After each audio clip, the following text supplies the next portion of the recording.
Praise the lord. 2024 సంవత్సరములు క్రితము జరిగినది మనం ఈరోజు చదువుకుంటున్నాం. ఎందుకు నాకు ఒక మెయిన్ క్వశ్చన్ ఏంటంటే, ఎందుకు యేసయ్య మన గురించి మరణించాడు అనేది క్వశ్చన్. ఎందుకు ఎవరన్నా చెప్పగలరా క్లుప్తంగా? 6వ మాట చదువు ముందు 2వ రాజులు 14వ అధ్యాయము 6వ వచనము. హల్లెలూయా. ఈ మాట ధర్మశాస్త్రంలో మోషే రాశాడు, కానీ ఎందు నిమిత్తం రాశాడు? మనము ఈరోజు నేను పాపం చేశాను, నేను చనిపోతే నా పాపం నేనే భరించాలి తప్ప కానీ వేరే వారు భరించకూడదని మోషే రాశాడు. మరి దాన్ని తిరిగి రాసింది ఎవరు? యేసయ్య. సో ఆయన తిరిగి రాయడానికి, ఆయన ఏదైతే గ్రంథం రాశాడో, అంటే మోషే రాసిన గ్రంథాన్ని నెరవేర్చడానికి, అలాగే పాత నిబంధన గ్రంథాన్ని కొట్టివేయడానికి రాలేదు, నెరవేర్చడానికి వచ్చాడు. యెషయా, ఇర్మియా, విలాపవాక్యము, హెచ్కేలు, దానియేలు, ఈ 5 గ్రంథాల్లో ఆయన ఏ విధంగా రాబోతున్నాడు, ఆయన ఏ విధంగా పరిచర్య చేయబోతున్నాడు, ఆయన ఏ విధంగా ఆయన ఈ లోకంలో ఆయన క్రియలు చేయబోతున్నాడు, ఏ రీతిగా ఆయన అప్పజెప్పబోతున్నాడు, ఏ రీతిగా ఆయనని సిలువ వేయబోతున్నాడు, ఏ రీతిగా ఆయనను కొట్టబోతున్నారు, ప్రతిదీ కూడా క్లుప్తంగా రాసి ఉన్నాడు. మరి మనకు ఇచ్చింది కేవలం ఒక 1000 పేజీల ప్రేమలేఖ. ఆ 1000 పేజీల ప్రేమలేఖను మనం చదవలేకపోతున్నాం, ఎందుకంటే చదివి కూడా దాన్ని తెలుసుకోలేకపోతున్నాం. ప్రతి మాట ఆయన రాసిన ప్రేమలేఖలో క్లుప్తంగా ఉన్నాయి. 6వ మాట మనకేమిచ్చాడు? యేసు ఆ చిరక పుచ్చుకొని సమాప్తమైనదని చెప్పి తల వంచి ఆత్మను అప్పగించెను. చిరక అంటే చేదు. ఈరోజు మనకు ఈ లోకరీతిగా మనం తీసుకుంటే మనకు సమస్యలు, ప్రతి బాధలు, అది చేదు. ఏ సమస్య అయినా అది మనకు చేదులాగానే ఉంటుంది. మరి ఆ చేదుని ఆయన అంత తీపిగా ఎందుకు భరించాడు? ఆ తీపి, ఆ చేదు తెలిసి కూడా చాలా సింపుల్గా ప్రతి విషయాన్ని కూడా నా బిడ్డలు, ఎందుకంటే వారి పాపమును వారు మొయ్యలేరు కాబట్టి, వారు నాతో కూడి జీవించలేరు కాబట్టి, వారు నాతో ప్రయాణం చేయలేరు కాబట్టి, వాటినన్నిటినీ ఆయన మోసుకొని సిలువలో త్యాగమయ్యాడు. ఇప్పుడు గొర్రెపిల్లలాగా ఆయన ఎందుకు అప్పచెప్పుకున్నాడు? ఈరోజు మనల్ని అప్పచెప్పితే తల మీద ముళ్ళ కిరీటము, వీపు మీద కొరడా దెబ్బలు, పక్కంలో బల్లెపు పోటు, మరి ఇన్ని కొట్టినా కూడా చేతులు కూడా మేకులు, ఇన్ని కొట్టినా కూడా బాడీలో ఒక్క బోన్ కూడా ఎందుకు విరగలేదు? ఈరోజు మనకు ఏదైనా చిన్న యాక్సిడెంట్ అయితే మనకు ఫ్రాక్చర్ అయిపోతున్నాయి. మరి ఎందుకు దేవాది దేవునికి ఎందుకు విరగలేదు? అంటే ఆయనకిచ్చిన ఆ ఘనత, దేవాతి దేవుడు యెహోవా దేవుడు ఆయనకిచ్చిన ఆ యొక్క అభిషేకము. ఇప్పుడు ఏలీ తర్వాత, ఎలీషా తర్వాత ఎవరు రావాలి? యేసు రావాలి. మరి యోహాన్ ఎందుకు వచ్చాడు? ముందుగా వచ్చి సిద్ధపరిచాడు. అంటే వీళ్ళు మారతారా మారరా అని ఆయన వచ్చి ఈ లోకాన్ని ఆయన సువార్త, ఆయన మార్గంలో సరళం చేయడానికి ఆయన ప్రకటిస్తూ వెళ్ళాడు. కానీ మారారా? ఎవరు మారలేదు. మనం యూదుల్లాగానే ఉన్నారు, పరిసెల్లాగానే ఉన్నారు. ఆ మాటల్ని మరి యేసయ్య వచ్చిన తర్వాత, జననం అయిన తర్వాత ఆయన ఈ మాటలు ఎందుకు ఇది చేయాల్సి వచ్చింది? నెరవేర్చడానికి ఎందుకు అప్పచెప్పుకున్నాడు? యూదాపత్రిక 1:14-15. హల్లెలూయా. భక్తిహీనులైన పాపులు. ఇప్పుడు యూదా వారు కావచ్చు, ఇజ్రాయెల్ ప్రజలు కావచ్చు, పరిసయ్యులు కావచ్చు, సుంకర్లు కావచ్చు, భక్తిహీనులైన పాపులు అని అన్నారు. అంటే వాళ్ళు భక్తి లేని వాళ్ళ? ధర్మశాస్త్రాన్ని పక్కా పాటిస్తున్నారు వాళ్ళు. మరి భక్తిహీనులు ఎట్లా అంటాం మనం? వారానికి ఒకరోజు ఉపవాసం ఉండాలి, కొత్తిమీర పుదీనాలో 10% ఇస్తున్నారు, మరి భక్తిహీనులు ఎట్లా అవుతారు వాళ్ళు? అంటే ఎందుకనంటే వాళ్ళు ఆ భక్తిహీనులు ఎందుకన్నారంటే, నీవు చేసింది నీకు న్యాయంగా అనిపిస్తుంది, కానీ ఎదుటి వారికి అది అన్యాయం అనిపిస్తుంది. న్యాయము తీర్చడానికి ఎవరిని పంపించాడు? యేసయ్యను పంపించాడు. పంపించిన తర్వాత మరి ఆయన చెప్పినప్పుడు మనం విన్నామా? లేదే. వై? ఈరోజు మనకు కూడా అదే పరిస్థితిలో ఉన్నాం. ఎంతోమంది దైవ సేవకులు, ఎంతోమంది ప్రవక్తల చేత మనం వింటనే ఉన్నాం, అయినా కూడా మన దగ్గర మారటం లేదు. ఎక్కడ వేసింది అక్కడనే ఉంటుంది, ఎక్కడ ఉండాల్సింది మనం అక్కడనే ఉంటున్నాం. ఎందుకు?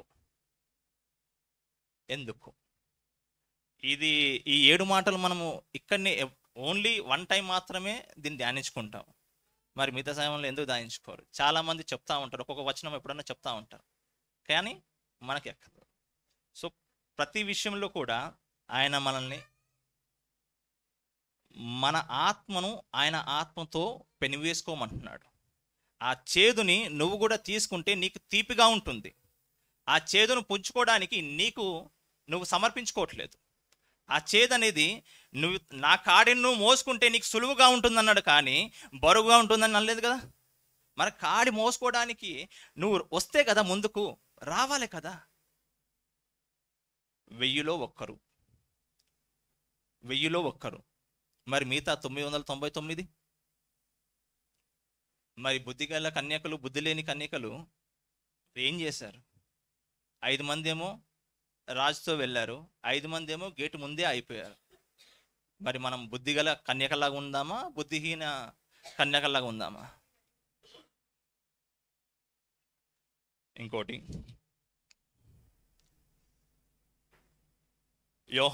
యోహాను పత్రిక 3 యోహాను అది మన యూదా ముందే ఉంటుంది. యోహాను రాసిన 3వ పత్రిక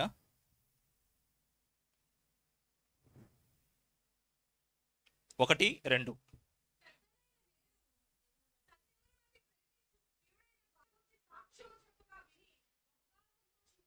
హల్లెలూయా. ప్రియుడా, ఇది కేవలం గాయకినా లేకపోతే మనకు కూడానా? ప్రియుడా, నీ ఆత్మ వర్ధిల్లుచున్న ప్రకారము నీవు అన్ని విషయంలో వర్ధిల్లుచు సౌఖ్యంగాను అంట. మరి వర్ధిల్లుచున్నామా?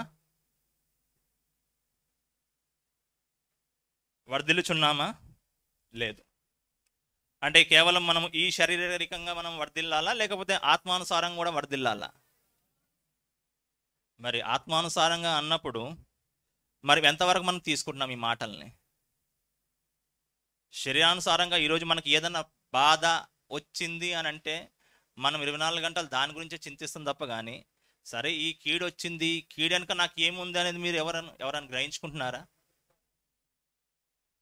చాలా కొద్ది మంది. సో ఆత్మని మనము పరిశుద్ధాత్మతో పని వేసుకోవాలి. ఆయన ఏమన్నాడు? యేసయ్య ఏమన్నాడు? నేను వెళ్ళి వేరొక మీకు ఆదరణకర్తను నేను పంపిస్తానన్నాడు. మరి ఆ ఆదరణకర్తతో మనం పెన వేసుకోవాలి కదా.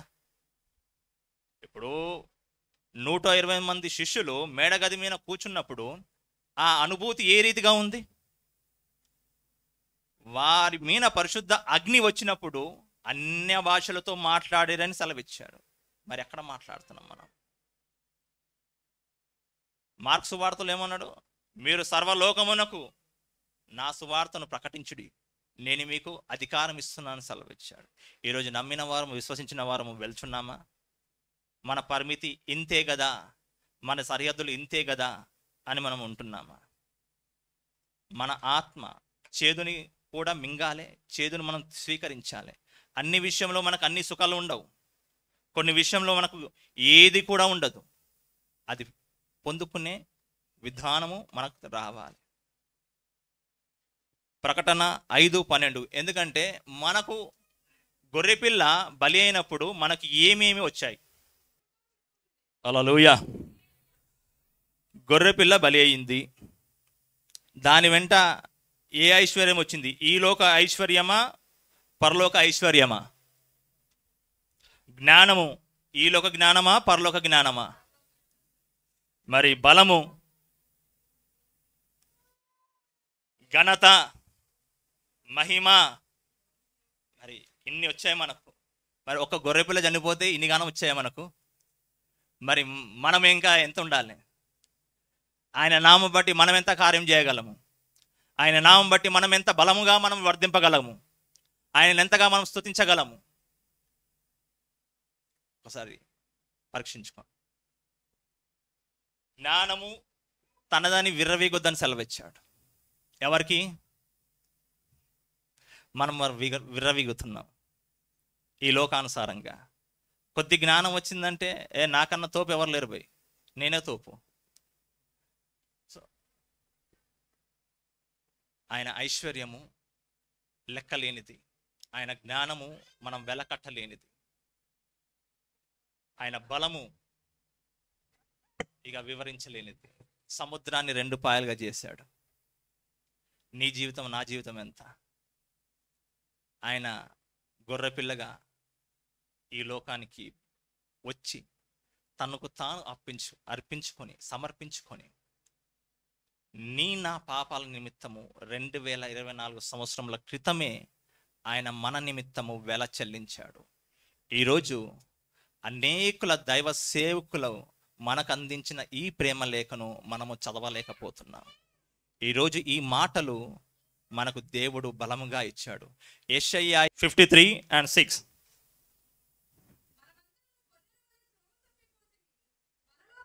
హల్లెలూయా.